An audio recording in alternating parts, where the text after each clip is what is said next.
evening. It's Women in Food and Farming again. My name's Debbie Winstanley, and we're very fortunate this evening that we've got Amy Wilkinson, who I have known through at least 2 or 3 different guises for many years. We'll talk about that in a minute. But welcome to everybody, and the subject this evening is about women, and can women have it all? Should they be having it all? How can they have it all? And how do we get there? What does it all mean? So can I please introduce Amy, and thank you very much for agreeing to be chatting with me this evening.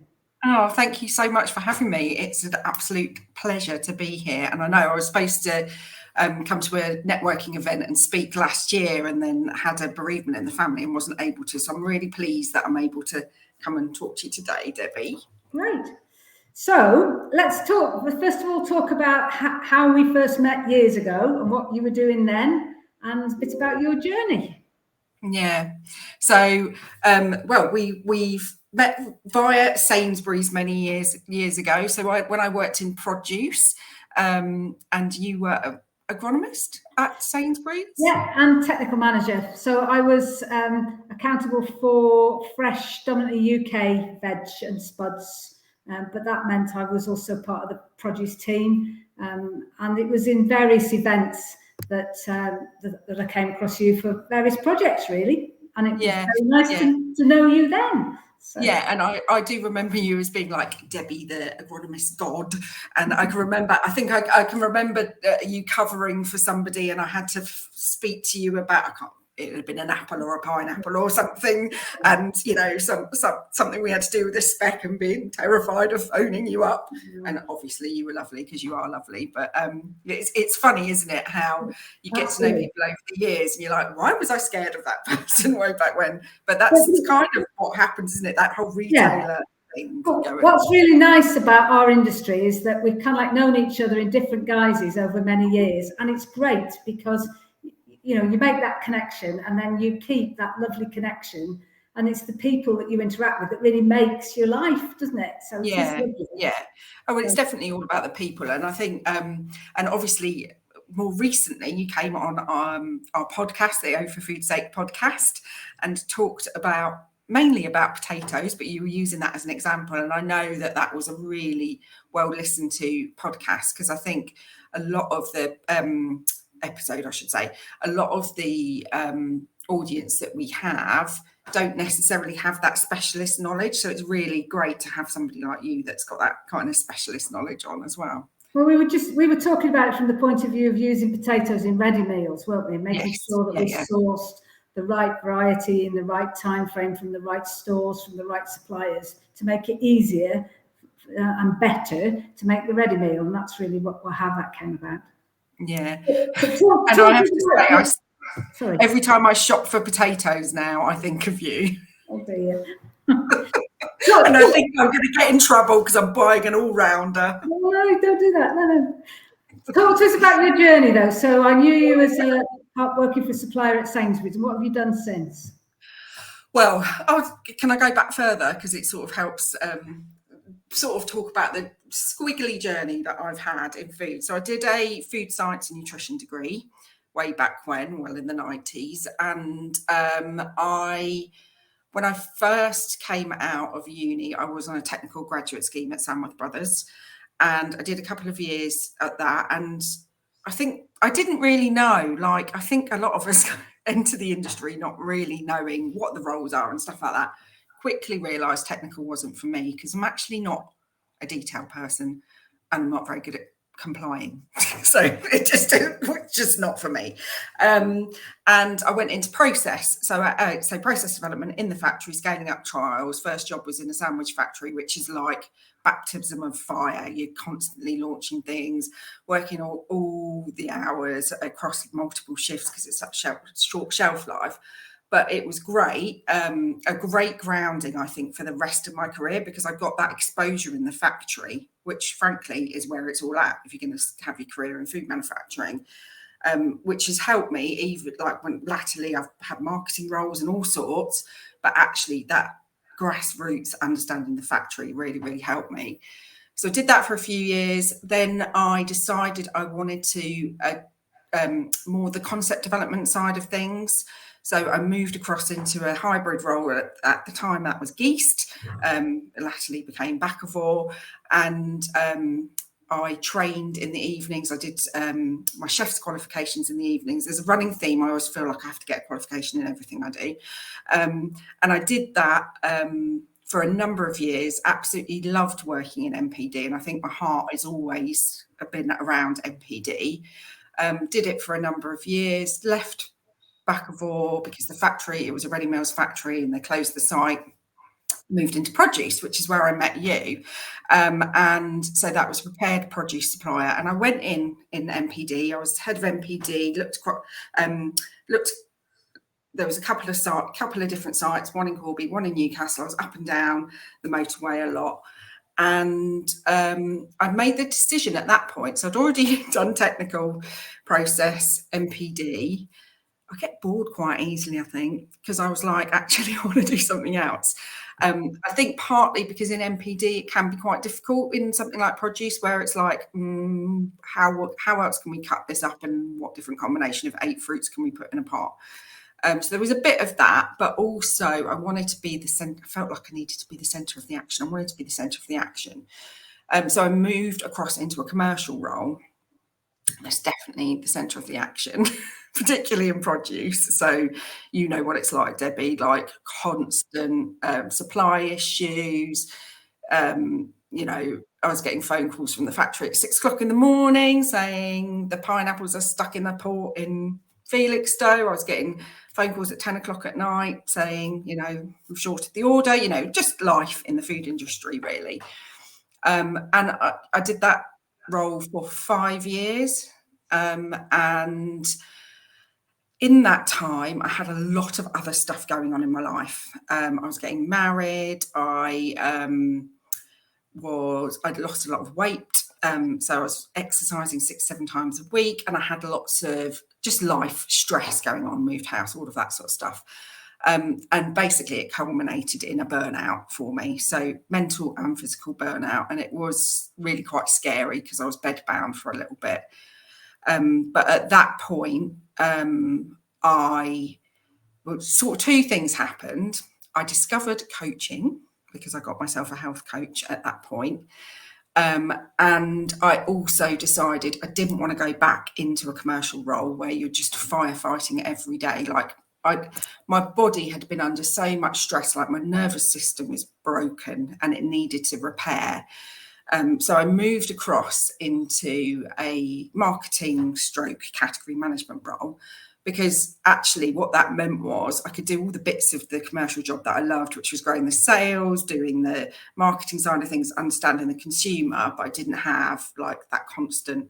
I mean, I still get palpitations when I hear a certain Nokia mobile phone ring that was the procurement manager or the factory manager or whatever. So I made that decision. So I moved into that role, went back to Bakkavor, had many happy years at Bakkavor working in marketing, but I always had this little kind of itch that I wanted to do more, because I took a step down when I moved from the commercial role. So I was in a senior management role, took the step down. It was the right thing for my health at the time. And like I say, I discovered coaching. I had a health coach. I started to really understand everything about how burnout happens, why it happens. Loads of, like, so many personal development books I've read, like you can see a load of them behind me here. Did all this personal development stuff alongside the day job. And then 3 years ago, almost to the day actually, I'd been furloughed as part of lockdown, as many people were, and that was a bit of a what's the word I'm looking for? I guess demoralizing, like it just, I think I'd always said, when I went and did a food degree and everything, I was like, I want to work in food because there'll always be a job in food, because everybody always needs to eat. And that's what I'd always told myself. And that was part of the reason I moved into commercial, because it was the last recession and it felt like a safer job. So when we were furloughed, I was a bit like, ego dented, I'm not going to lie. But what it did do is it gave me a lot of time and space to think about what I really wanted. And I had an 18-month-old daughter at the time. And I'd like to say, I had loads of headspace, but obviously I was just looking after her, locked down in a tiny house. But it gave me the space away from work. And this time, 3 years ago, our department went into consultation, and it was the first time, it happens quite a lot in big manufacturers, but it was the first time they gave you the option to not apply for your job. And I just thought, it's now or never. Like, this is an opportunity. I didn't even really know what I was going to do. I just knew I wanted to forge my own path and do something different. So I took the opportunity, took voluntary redundancy, and became a coach. So at the time, I did another qualification in coaching. And now what I do, and it's evolving all the time, but I started out by coaching women one-to-one. So women in the food industry, helping women to be more confident in themselves, to be more resilient, and speak up a bit more so that they can get the recognition they deserve in their careers, and to do that without the burnout. It's almost like all the things I wish I'd known back then, I help women with now. Because the reality is, it is an amazing industry to work in. I love it, but it's flipping hard work sometimes. Yeah. And it's male dominated and all of those things. So I like your comment about coaching women, to give them the confidence and the self-confidence, self-belief to enable them, really. Because if you think about it, going back when you and I met, a resource like you didn't really exist. No. And actually there hadn't really been enough thought about, we were talking just before we went on air about the longevity of roles and the fact that roles churn and change really quickly. And that won't change, because the food industry is dynamic for lots of reasons. But we don't really prepare necessarily our team members for the do differently and for the change. And actually what's got better is empowering people to, with your sort of lived experience and your coaching experience, to actually not so much feedback, but add to how those roles evolve and where we're all going. Because otherwise you just finish up like on a hamster wheel churning, and then burnout happens. Yeah, and and it's very easy, like in your career, to end up in a place and be like, how did I end up here? Because another thing we were talking about is, if you find it hard to say no to things, and every time you're asked to do something, or we've got this great opportunity for you, it's a sidestep, or it's a this, that, and the other, and all of a sudden you wake up one day and you're like, I'm not sure how I'm doing this job, why I'm doing this job, because this is not what my dream was, So I think we were talking about constructive ways of saying no, weren't we? We were talking about, in effect, sort of having the right to speak up and say, right, well, if we're going to do it, we ought to do it differently. And this is an idea of how we could do it differently, because that's not saying no, but that's giving a solution to what the problem is. Because you can't just say no. There's got to be a way out, as it were, or a solution, or a part solution. Yeah, I think you've got to have solutions, or you've got to, we've got a whole podcast episode on it, so I haven't mentioned the podcast properly yet, but we launched a couple of years ago. So 2 years ago, me and Lucy Wager, who I know you've had on previously, launched the Oh for Food's Sake podcast, and that gives that free resource to everybody, really. And I know I talk about that I work with women, but actually, as my business has expanded, yes, my one-to-one clients tend to be women. I don't exclusively work with women, but I work a lot with teams now about all of this stuff. Like, how do you push back, and how do you say no without looking like you're obstructive? Or how do you work out what are the things that you should say no to and what are the things that you should say yes to? Like, it's all of those. It's all the skills that you need to succeed that no one blooming teaches you. Yeah.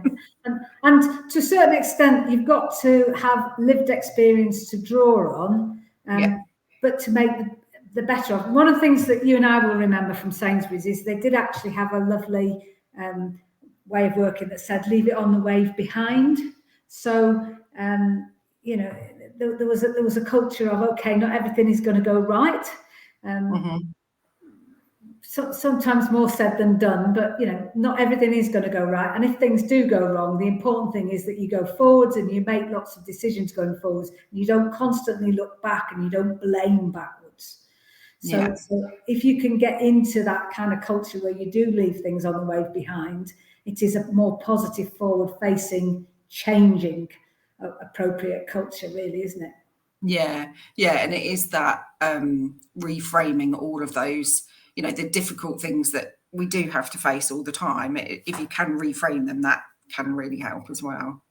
And there's a comment from one of the listeners tonight about the challenge that women have, perhaps sometimes in a male-dominated arena, where you know, without being funny, the males will do what they want to do because they always have done, and sometimes the females around them finish up doing far too many jobs.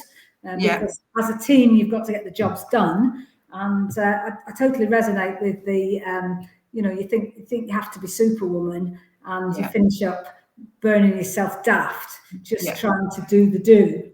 And actually, to your point, Amy, it was about, well, when you're running that fast, you have got to stop and reframe it, because otherwise, you know, but it's where you have the confidence and the power and the right to challenge, particularly if you're in and I don't even know if it is just about confidence. I think it's I do think that there is a part of us that just expects it of ourselves as women, and I'm not putting the blame on women. What I'm saying is, I think we've been brought up to be helpful, to be superwomen, and therefore, like, if I look back, and that comment about, you know, looking after lots of retailers while male colleagues looked after one, for me, when I suffered the burnout, there was two or three female commercial managers, so I wasn't on my own, but I did feel like I was competing with the men. And honestly, they were sat in the corner watching flipping Wimbledon on their laptops, and there's me working till whatever time at night, doing way too much. And that, I think, there, to your point as well, I think there's lots of things that go on, like the basically like the office housework ends up being put towards women. So taking the meeting notes, booking the meeting rooms. I used to plate up lunches all the time. Like, what am I doing? Like, I was paid too much to do that, but I was still doing it. And it all pushes back your ability to either raise your profile or get that headspace that we're talking about to go, what is it that I should be prioritizing? And like I say, I'm not putting the blame on women, but I think we end up doing it because we were brought up in by mothers and other women that we saw that were being superwomen as well.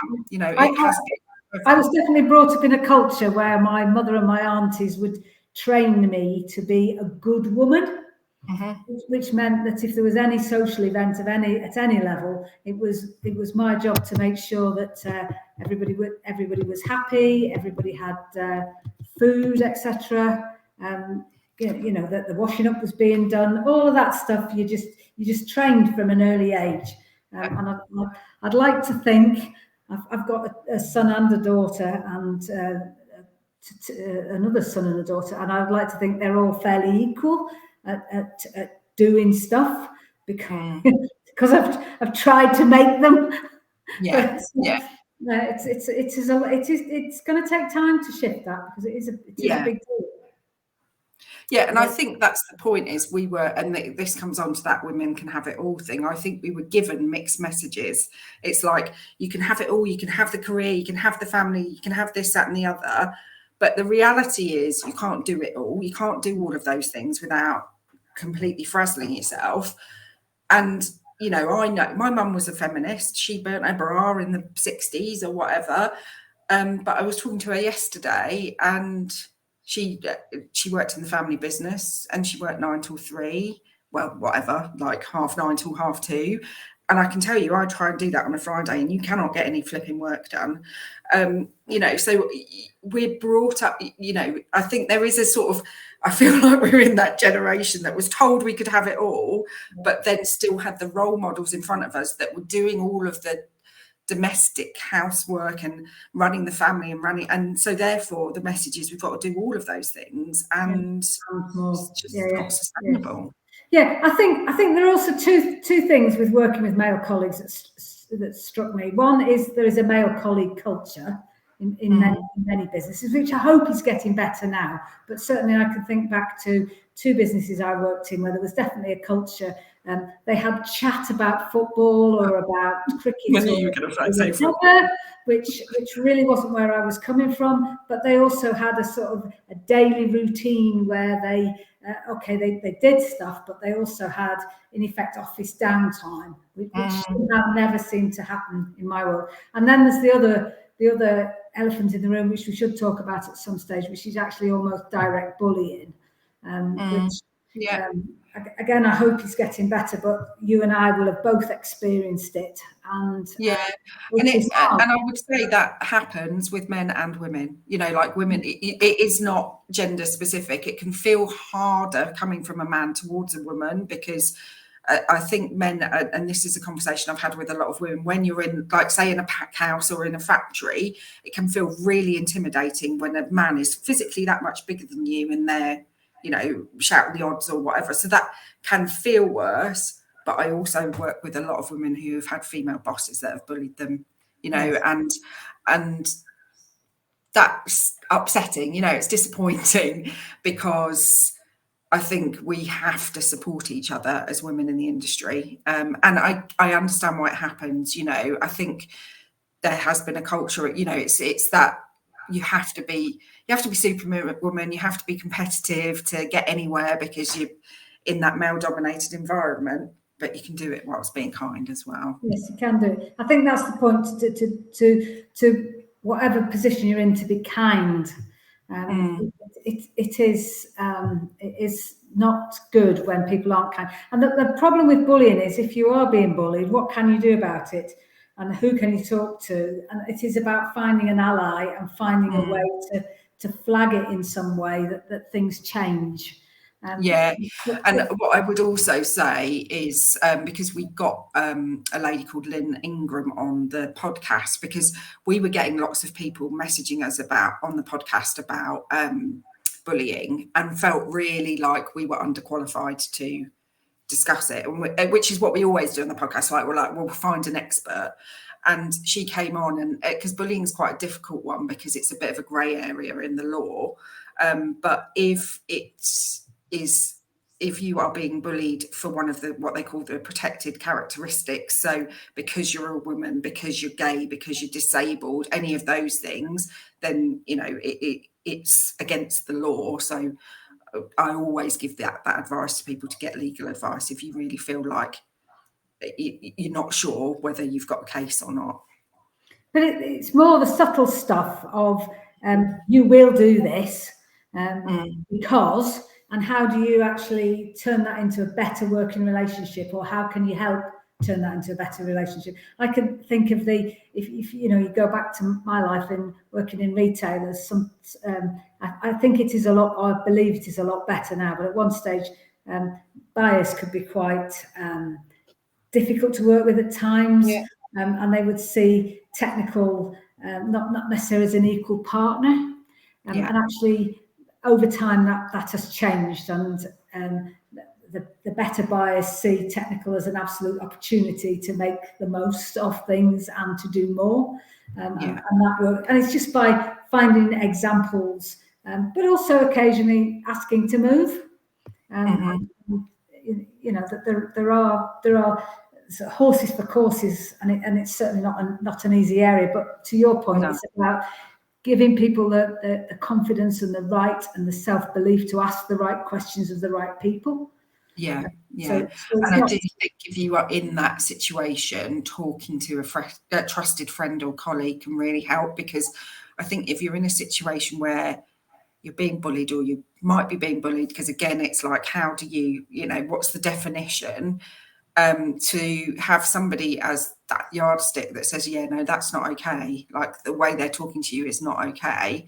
And even, you know, if you can be brave enough to have that conversation with that person, it all depends on the nuance of the situation.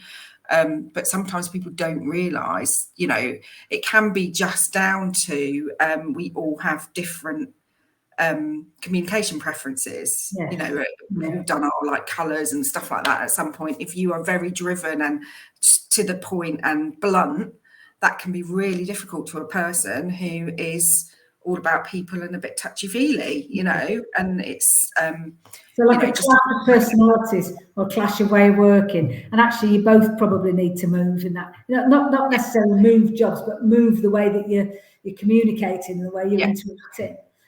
Yeah, because inevitably in whatever role you're in, there are people that you like and you get on with really well, and there are people where you have to sort of yeah, how can I do that better, or what can I do that, and sometimes you almost don't have the time to think, and you just sort of think, yeah.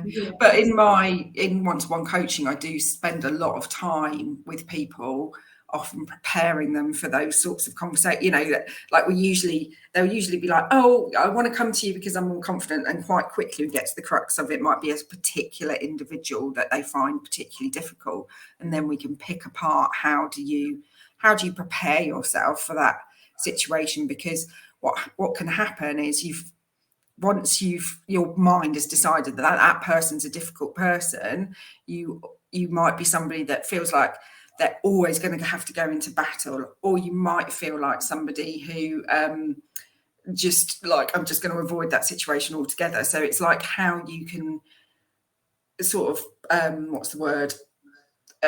train your brain really to be less scared of that situation, or react how you want. Almost try and get yourself to a point where it's an opportunity, not a disaster. And that really isn't that easy.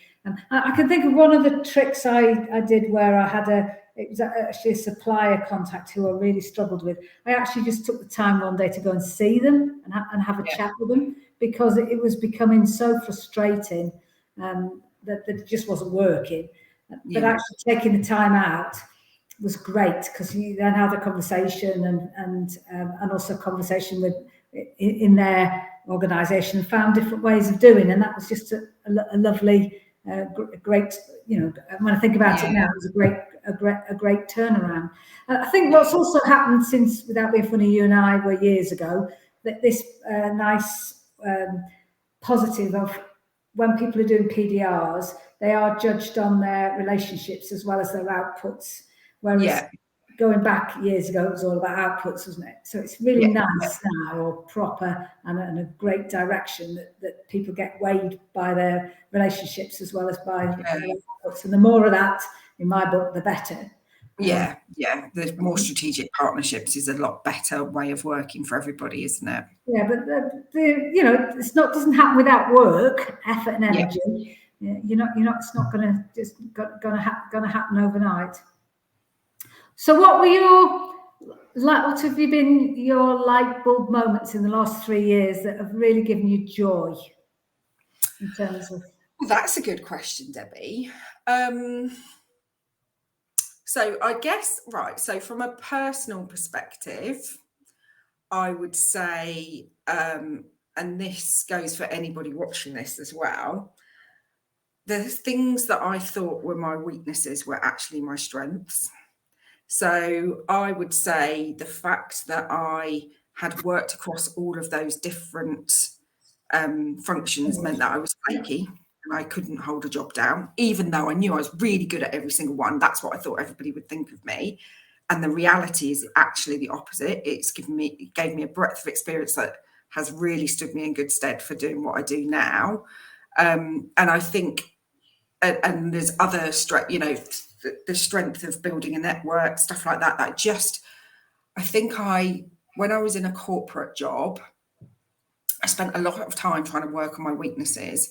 And now I work for myself. I just work with my strengths and get other people to do the weaknesses. But I encourage what I've learned, and this is a light bulb moment for the clients that I work with, say thinking about women in the food industry, is that we all need to do the same, right? Because we're really good at berating ourselves, and people use the words like imposter syndrome and all of that sort of stuff. And I used to absolutely, well, I still have imposter syndrome, but we were talking about it before we went on air as well, that that means you're pushing yourself out of your comfort zone. It's a good thing. And I think as long as you are playing to your strengths and you're not, we're talking about that hamster wheel and ending up in a position doing something that you don't really enjoy, then it's okay to keep pushing yourself out of your comfort zone. So my example, and one of the things I work with a lot of women on, is because I tend to work with women kind of mid-career, but I work with lots of different women, but I seem to attract people the same age as me, really. So 35 to 55, I'm somewhere in between those. And, we get to a point where we go, how did I end up here? Is this even what I want to do? What is the flipping meaning of life? And that's what a lot of women come. So I think one of the light bulb moments is we all feel like that, right? That we all get to that stage at different stages, but pretty much in that window of time. And what you wanted when you were in your 20s might not be what you want anymore, and that's okay. Like, it changes. And I think the other light bulb moment for me, they're all the same, they're all around the same theme, but is how many women that were like me as well, that wanted to jack it all in and just leave the food industry altogether. Like, this is it, I just don't even want to do this anymore. It's too hard, it's too this, it's too that.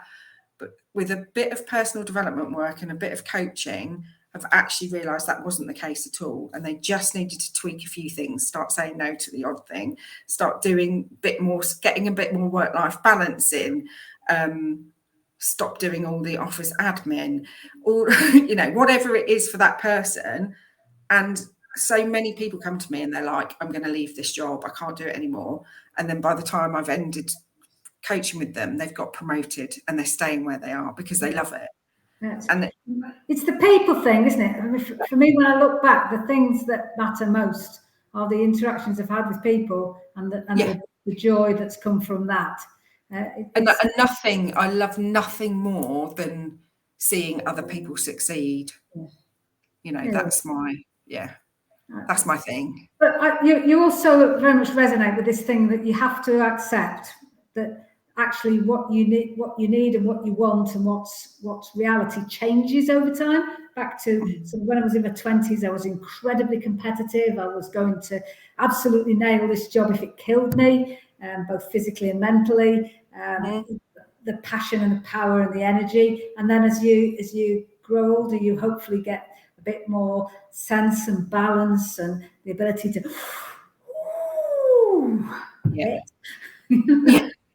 Well, and I think that is part of it. Like, I was in my 20s, I was work hard, play hard, going at 1,000,000 miles an hour.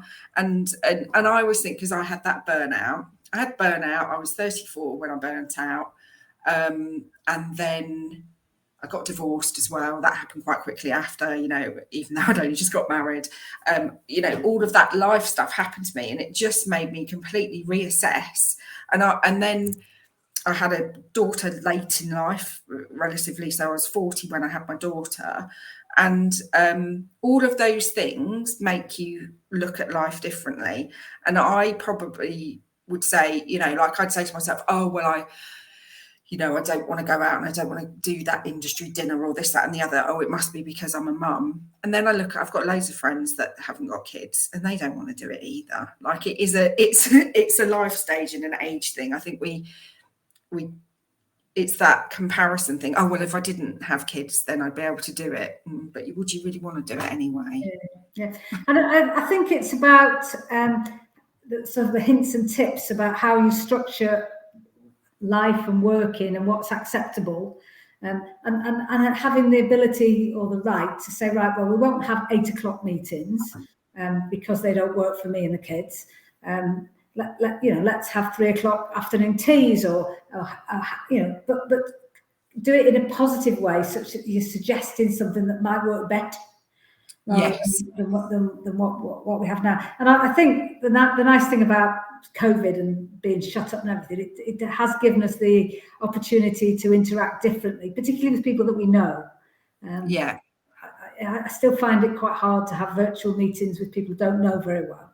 But I've built a whole business on it, Debbie. Sorry. I built a whole business on meeting people I didn't know, and because I set up a business in lockdown, I had to network like that. And it's interesting because I don't really like in-person networking events, which is ironic because I'm going to do one in a couple of months' time. Because I struggle with chit chat and this, that, and the other, but I love a one-to-one interaction. So for me, it was easier for me to build my network via Teams and via Zoom. Yeah, and I would say the same. I get more out of a one-to-one relationship, either meeting virtually or in person. But I do push myself to go to events to network, because it's the joy of the unexpected and the connectivity of the unexpected that actually gives you a bit of a buzz. But there is a question about what is special about the food industry. And to be fair, we've both worked in different parts of the food industry. But for me, it's the fact that at the end of the day, I eat. I'm really interested in food, and I also find the dynamic pace of the food industry actually quite energizing, at times incredibly frustrating, but it is almost like being given a puzzle to solve, and you never quite get it right, but you can make better, get yourself to a point where you're making better judgments. But for me, I've been more at the growing end of things. I've just found it totally fascinating, and actually the changes now with technology and things that you can control, it just make it such a magical and an amazing industry to work in. And I wouldn't have changed. I wouldn't change industry by a long way, because at the end of the day, you have to eat. Have you anything else to add to that, Amy? What am I missing? Yeah, I mean, I think, I absolutely was like, I just want to get out of this industry. But like the women that I worked with, it turned out that it wasn't the industry that I work with now. It's not necessarily the industry. It was the boundaries. I was in a job that wasn't giving me joy. I wanted to be about the people. I didn't want to be flogging cream cakes. So I think all those things that you say about the food industry being special, I completely resonate. But the other thing is, I think it's full of really great people, and I didn't want to walk away from those people. And what I found was, it happened organically. I started to coach people that were, within my network. It was like, first of all, it was people I'd worked with, then it was people that had worked at the same business as me, but I didn't know. And I was also coaching people in the NHS, this, that, and the other, because in your coach training, you do a lot of hours to get the practice. And what I found was I was lit up in the conversations that I was having with people that worked in food, and they loved it because they could shortcut. They didn't need to say to me, this is what a PLR means, or this is what a stage gate process means, or any of that. So it just feels easy for me to coach people in that industry. Whereas when people were talking about the NHS and using all their jargon, I just didn't get it. So that was part of the reason. But absolutely, I just think I'm very much I've skirted over what happened in my burnout. It was awful, it was horrible, and it was life-changing. And I think for me to be able to help other people avoid that, it doesn't make it better that it happened, but it gives it some purpose for me in my overall life, really. So I think that's why I didn't just go, sod it, I'm leaving. Yeah, but also totally the thing about the people, but I also think the opportunities. I think the food industry is such a diverse, big, complex machine. However, and you could, like you have when you were younger, you've tried different aspects of it, be it MPD, be it marketing, be it commercial. So if you actually find there is a role that you're doing that it isn't rocking your boat, it isn't that difficult to change into a different discipline. Because I changed discipline. I was 20 years actually a field walking agronomist working with farmers, and I thought I can't do this in this way for the rest of my life. I need to do something else. I've got things I want to do and skills I want to develop. So I was actually lucky that I was able to morph into being a technical manager and then work for Sainsbury's and for PepsiCo in a technical manager. But back to your point, what was great was having a good grounding, because you have got some back pocket skills to take wherever. I suspect that's probably true in other industries. It's just that without being funny, you and I have come from the food industry. We don't know anything else. Me and Lucy always say that on the podcast. We're like, well, the food industry is like this, and we're like, well, possibly other industries are like that, but we don't know. We've never worked in them. We don't know exactly. So we can only really talk from our point of view. But there are an awful lot of us and an awful lot of opportunities, I think. Yeah, and I'd say the other thing is that, so I was like 20 odd years in, my commercial marketing development process roles, all in own label manufacturing, all in chilled. And since I've moved into this job, obviously I've widened up that my lens, really. Like there are sections of the industry that become quite insular, and actually I've loved working with like bakery and a bit of produce and just there's lots of different arms of the industry where even if you want to stay in the same discipline, if you a lot of people I work with work in MPD, but you can just go and change to a completely different category and learn that. So there's always something new to learn. I think that works with my brain, to be honest. There's a comment about what has been the most challenging thing for you, Amy, in setting up your own business. Keeping the faith.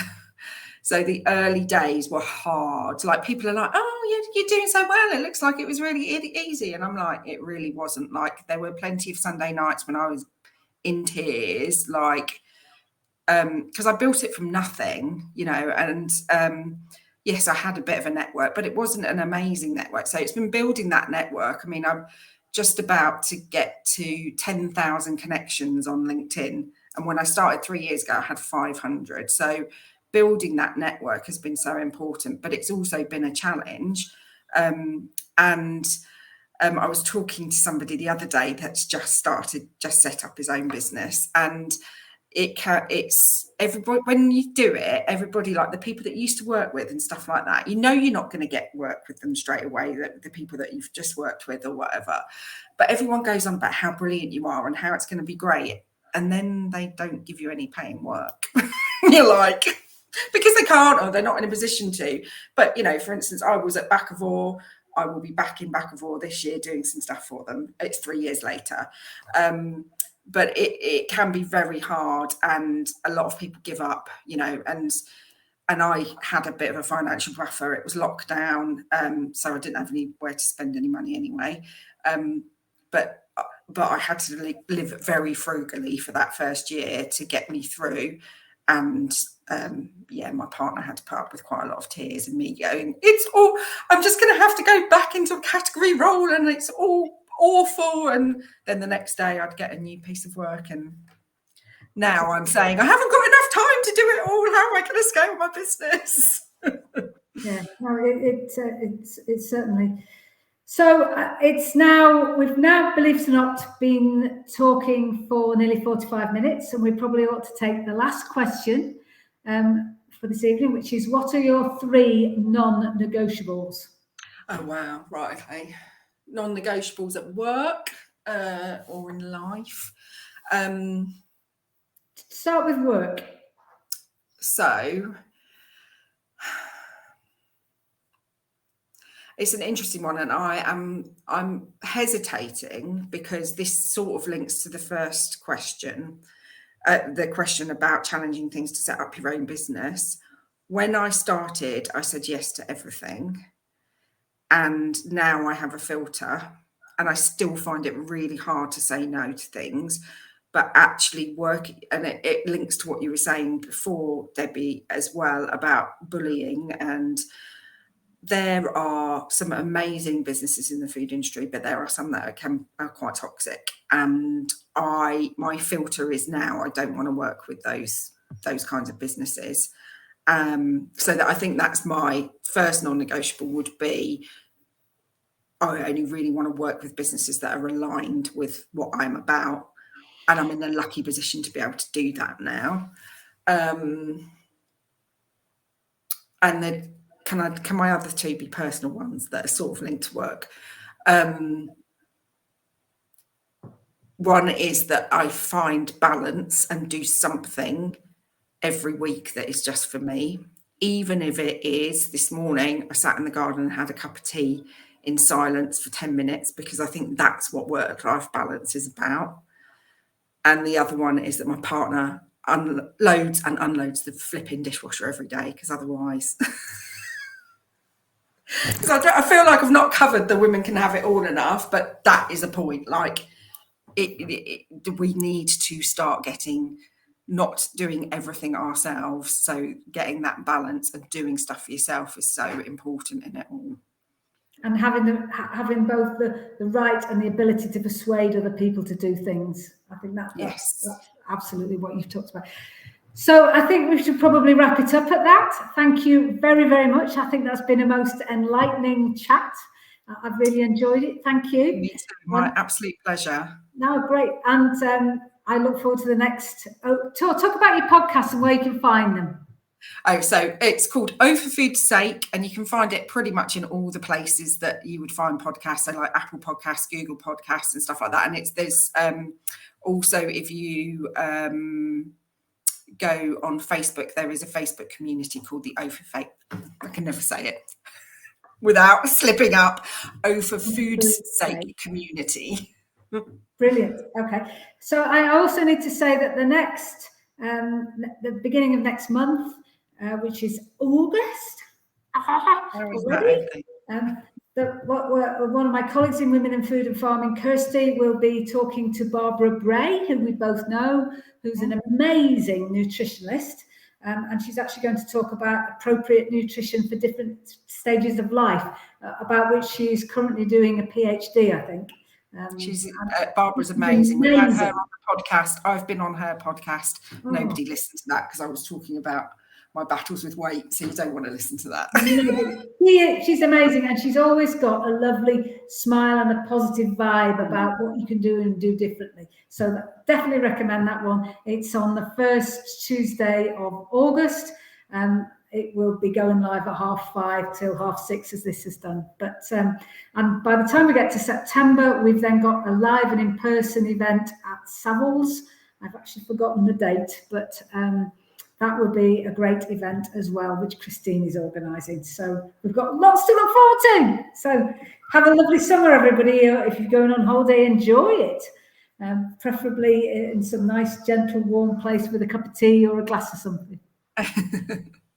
So, thank you very much. Thanks, Amy. Thank you. See you later. Okay. Bye. Bye.